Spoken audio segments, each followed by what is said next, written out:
Hi, YouTube family. Welcome to All Trending Mzansi. But of see, I am back with another one. I am shocked beyond measure.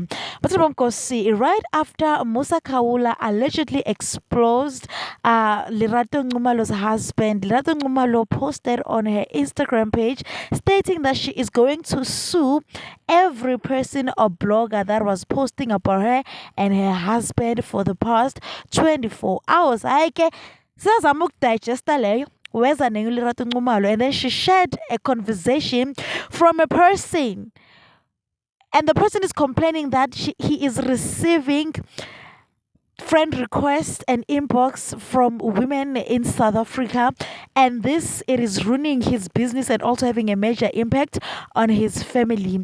It looks like South African women specifically went on and DM'd a wrong person.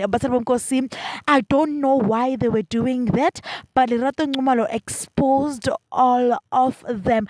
Sham, this is indeed a shock, because why are all these women DMing that poor guy and inboxing him and sending him friend requests? Hi, Bo. So, what if it was indeed Lerato Nxumalo's husband? What are they trying to achieve? Gwenzagalani, do they want him for themselves, or what? This is shocking, but because Haibo, what the hell? What the hell? What is happening? I am shocked myself, because I understand where Aisha Bangoli Laband. People are dirty and they're moving sneaky, because what? How does one explain this? Like, honestly, how can one person explain what these people they are doing? Please do leave your comments down below, and don't forget to like, subscribe, and comment. Catch you on my next one. Thank you for watching. Bye.